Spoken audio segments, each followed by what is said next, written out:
Now at 6, details about a new policy that looks to combat unsportsmanlike conduct in Oklahoma sports. Plus, how a home in Independence, Kansas looks to help the displaced homeless population following a makeover. And we're going to go live to Webb City to preview tonight's big matchup between the Nixa Eagles and Webb City Cardinals. The 4 states' most watched news starts now. A new policy is looking to curb unsportsmanlike behavior during school games. This is KOAM News at 6. The Oklahoma Secondary School Activities Association Board officially adopted that policy. KOAM's Kerry Worthen has more. This is a new policy by the OSSAA that covers all sporting events. It is intended to address the increased activity of unsportsmanlike acts that are taking place. If you're at a football game acting like that, that's not good for anyone. And I think that the trick is hopefully the rule will create a scenario where people think before they talk and care about the person on the other side of the fence. The OSAA is using this new rule to keep the sport environment controlled and appropriate. The organization hopes it will prevent fights, verbal arguments, and unruly comments. The Miami High School head football coach, Zach Gardner, says it's about safety and the players. And our administration does a good job officiating the things that are out of our control as far as coaches. I mean, we're worried about the product on the field and the kids' safety, and we have pretty good administrator support week in and week out. So, you know, honestly, if they get out of control, typically they get escorted out of there before it's an official problem. Some issues this policy covers is fans going on the field and fighting or confronting game officials, or a player or coach getting 2 or more technical fouls resulting in ejection. Repeat offenders of egregious acts can be suspended for the season. The most rewarding thing of all is to be able to say, to be able to instruct and to help and to encourage, and then to see them off the field and they say, hey, are you going to be our ref this week? You know, and there's excitement there. And with an ongoing referee shortage, the OSSAA is hoping this change will bring in more officials. Well, the sportsmanship part of it and stuff is to where maybe we can get some more new recruits in that will be able to stay with the sportsmanship, that the fans are not able to get on them and nag at them and stuff, and the coach is going to have a little more respect because they have to follow guidelines of that aspect of it. One local father believes this is a step in the right direction. I think the thing we have to do as adults is realize, you know, our job is to raise the next generation to be better than ourselves, and we got to show them that you don't act that way, you don't talk that way, you treat people with respect, and you show good sportsmanship. And sometimes you're going to win and sometimes you're going to lose. That's life. Reporting in Miami, Kerry Worthen, KOAM News. The new rule applies to all sports that have officials in the state of Oklahoma. A lot of you preparing right now to go out to your local high school for some football. Let's check in with Doug Heddy. Yeah, I think everybody is ready for high school football to kick off. Of course, we're going to have Jacob Leonard at Webb City Live here in just a little bit. We are going to be dodging a few isolated thunderstorms out there over the next couple hours. Once the sun sets, these will be gone. If you do get stuck underneath one of these thunderstorms, it's not going to last long. We're going to drop back through the 80s, 70s, eventually down to about 70 later on tonight. But you can see these hit and miss little guys popping up. They kind of flare up and then they're gone. One just to the east of Joplin. We have one up near Fort Scott, a couple just north of Girard, also one just to the south of Chanute. So they are very hit and miss. Again, it's not a huge deal. These are going to pass through and they're going to be gone over the next couple hours. Temperatures, depending on if you have the clouds and the showers, anywhere from upper 70s to lower 90s across the region. Rain chances stick around for the weekend. We'll look at that here in a bit. See you then. Hey, drivers on Joplin South Range Line are going to have to look for alternate routes soon. The Missouri Department of Transportation says this range line bridge over the railroad, it's going to close beginning the week of September 6th. The project to replace this bridge with a higher and wider one was originally scheduled to begin in mid-July, but it was delayed due to construction scheduling issues. The National Endowment for the Humanities has awarded Missouri Southern's Art and Design Administration a $10,000 grant to preserve African artifacts. Archival carrier trays, light monitors, and fabrics for draping are just a few things that will be purchased with this grant. Those will help with the display preservation of pieces like these, donated by John and Pam Finley in 1991. Had individuals, curators come out from Kansas City and from Indianapolis and also the University of Chicago, and they've all told us that this is a collection that is worth preserving because of the value and just really the breadth of the variety of objects within the collection. It's somewhat rare in the sense that we have everything from everyday objects to more ritualistic or, tribal artifacts.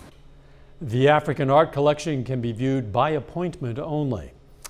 A hard-right Kansas State senator who's clashed with Republican leaders has gained a spot on the November general election ballot as an independent candidate for governor.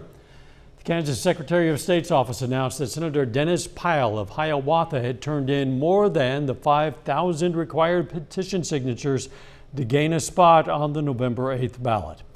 Pyle's candidacy could complicate GOP nominee and State Attorney General Derek Schmidt's bid to unseat Governor Laura Kelly.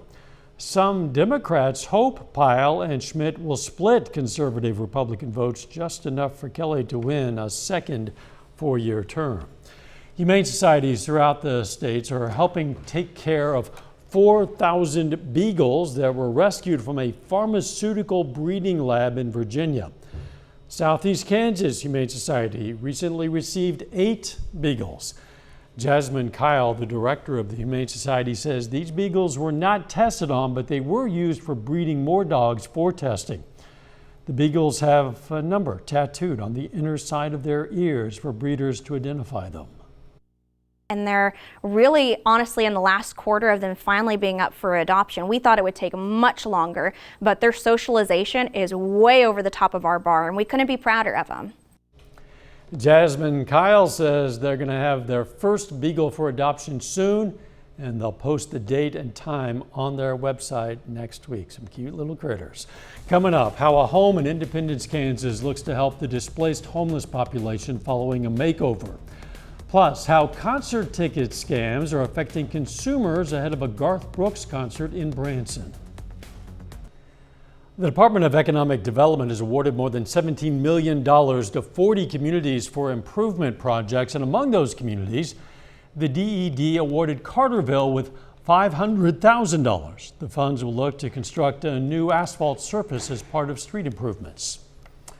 Home Sweet Home Ministry helps homeless people and veterans' families restore themselves to a productive place. The organization added a new home in Independence, Kansas, to their growing number of houses used to temporarily assist the homeless. Program director says the new Miller House has been put to good use already and says how the city of Independence is addressing homelessness. Instead of, ignoring it, and I realize that some big cities, they're so inundated with homelessness, they don't really know even where to begin to really make an effective, positive situation with the homelessness that's in the city. But in the city of Independence, this is how we've addressed it, and we actually have a total of 5 homes to address homelessness. Chris says an occupant is already ready to move into this newly opened renovated Miller House. Consumer groups report an uptick in concert ticket scams. Now, tickets went on sale today for a Garth Brooks concert in Branson, Missouri that's going to be on October 1st. It went on sale on Ticketmaster. Because of demand, the country superstar added 2 more shows for September 30th and October 1st. Reporter Ashley Reynolds has more. Double check. Make sure you're on the correct website. When consumers are typing in their search bar, Garth Brooks tickets, what may pop up is what looks to be Ticketmaster. And when they click on the link, it may look like a legitimate website. However, we're realizing that scammers are using that as an imposter's website. It's actually a scam website. So that's what consumers really need to be careful with. Make sure you're really looking at that URL. What scammers love to do is they either like to add a letter or take out a letter. So at a quick glance, it looks like Ticketmaster. There's an 8-ticket limit per purchase. Tickets cost $98.95. I am clueless why scalping has remained legal forever. If they get rid of it, they get rid of all these things like dynamic pricing. They could get rid of everything.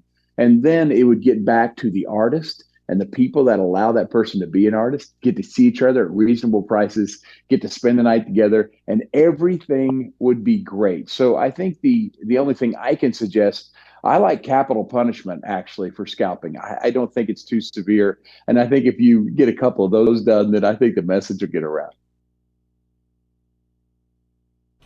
Now, here are some tips in case you have some friends in low places. Always use a credit card for the protections. Understand the refund policy. If you're buying secondhand, like Craigslist or Facebook Marketplace, be wary of super cheap or below market prices. That's a red flag that they might not be real. Ask to see the official purchase email to ensure you're getting the real deal. You can find a link to purchase tickets on KOAMnewsnow.com. A little bit later, we're live in Webb City to preview tonight's matchup between the Nixa Eagles and Webb City Cardinals. And we have some isolated thunderstorms out there, so how are those going to affect the games? We'll look at that coming up.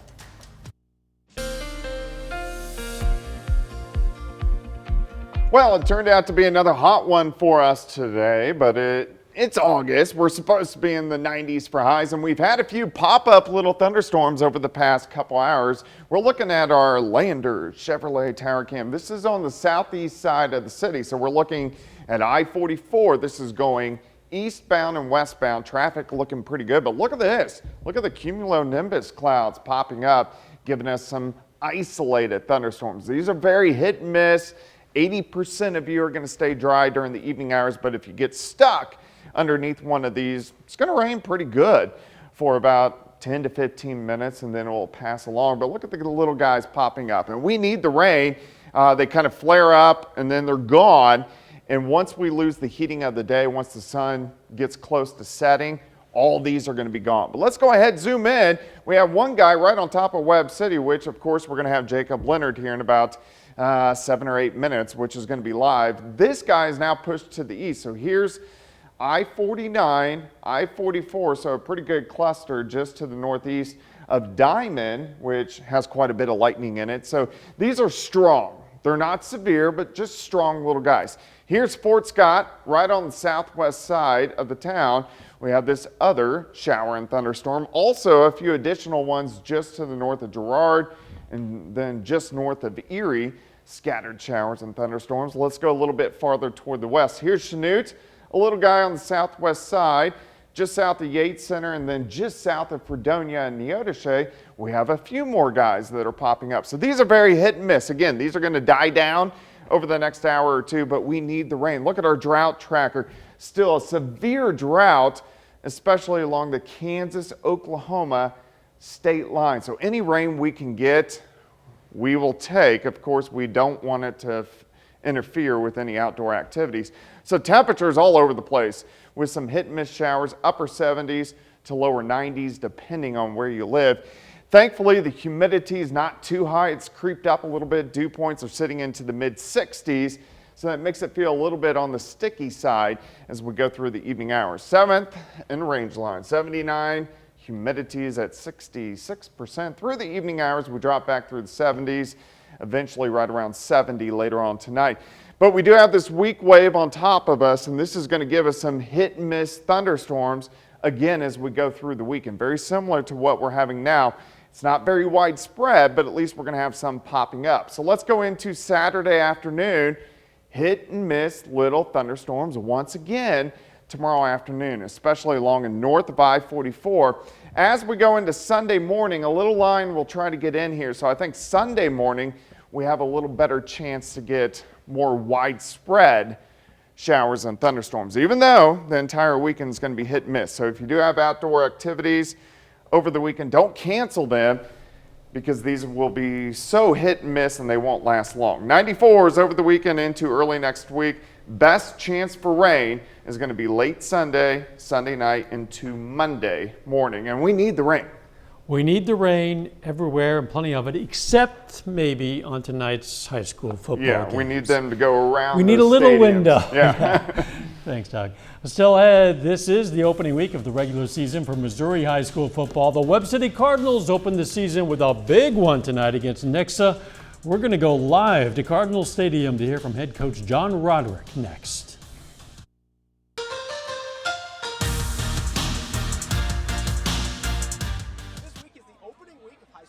football here in Missouri. Now, in Webb City, Cardinals open up with a big one, hosting the Nixon Eagles tonight. We're joined now by Webb City head coach John Roderick. Coach, got the Nixon Eagles in here tonight. But first off, on this field last week, you had your jamboree. What did you take away from that jamboree, and how have you guys gotten better in the last week? I'd say the main thing I took away from this is we need a lot more practice, and we need some game time. You know, we need to play just to see where we're at, and then you kind of start the process of fixing things and getting better and all that kind of stuff. But we definitely need a game at this point. This is a Nixon team with a lot of talent over on the other side of the field. What do you know about this Nixon team, and how do you go about stopping them this evening? You know, we know they've got a lot of speed, a lot of great talent. Coach Perry's done a great job of recruiting the hallways there at Nixon, get some really good athletes out. Their backs back is as good as we have in our conference probably. And then a couple of receivers are pretty dynamic, so they've got a lot to defend. You're going to have to defend them really hard, and then the best thing we can do offensively is keep the ball away from them. But this is one of those weeks where you're probably more so just worried about yourself and what you're going to do and how your kids are going to play and how they're going to respond. So we'll have to see here in a couple of hours how that was. Everybody's always excited for week one, but to get to do it at home is always a special thing, and your community always comes out for you guys every Friday night, and for a lot of these guys it'll be the first time to play in front of this crowd. How special is it to play in front of this community? It's really nice. That's the one thing, I get a lot of text messages from former players, and they all, and then they come in and talk to our kids, and they just say, guys, enjoy every second of it, man, because it's so awesome to have the opportunity to do this, and we've got great community support, school support, and we feel very blessed on that, but it is special when you can play at home, especially this the first one at home is always special. You probably have a little bit more of a crowd, I think, most of the time. Last question I have for you. You've coached in state championships, won state championships, coached in big games. Do you still get those butterflies when you wake up? Were you laying in bed last night? Do you still get those nerves? Oh yeah, I probably sleep the best on Thursday nights, but because as they say, the hay's in the barn. But it's always still there. They're always still present, and that anxiety and that nervousness and all that energy. So yeah, it's still there, and just hope we come out and play well tonight. All right, Coach, it's on you, man. Good luck tonight. We'll talk to you later. Thank you. Another COC action tonight. Carthage Tigers are also at home. They kick off their schedule against Republic. Now listen to this. Carthage has never lost to Republic. They enter the year on a 21-game regular season winning streak. Then in Joplin, Eagles host the Branson Pirates tonight in their season opener. Plenty of new faces for Joplin this year. Quarterback Hobbs Gooch will make his second career start. On the defensive side, the Eagles lose 9 of 11 starters from last year. In addition to all of those games, of course, Carl Junction, Lamar, Neosho, Diamond, all in action tonight. We're going to have highlights from all of those games as well as scores from all across the area in our very first edition of 4 State Friday Night, tonight on KOAM at 10. That's a look at sports. We'll be back after this. We take time now to honor a local veteran who served during the Korean War. Richard Saunders served in the U.S. Navy and Naval Air from 1948 to 52. His hometown, Independence, Kansas, and we are proud to salute Richard Saunders, a 4 State hero. Here's a look at what's coming up on KOAM News at 9 on Fox 14. The affidavit at the center of the Trump legal battle was released today with heavy redactions. Also, the Fed Chair Jerome Powell's long-anticipated speech at the annual Jackson Hole Summit offered little hope of interest rates retreating. And it's all systems go for Monday's launch of a mega rocket poised to take America into the next generation of space exploration. Those stories, a lot more, tonight. KOAM News at 9 on Fox 14. A lot of folks heading out to those ball games tonight. Yeah, we are going to have the hit-miss storms over the next couple hours. Once the sun sets, these are going to be gone. But this is what we're going to see over the weekend. Pop-up thunderstorms tomorrow afternoon and again late Sunday. See you right back here for KOAM News at 10. Let's make it a great evening.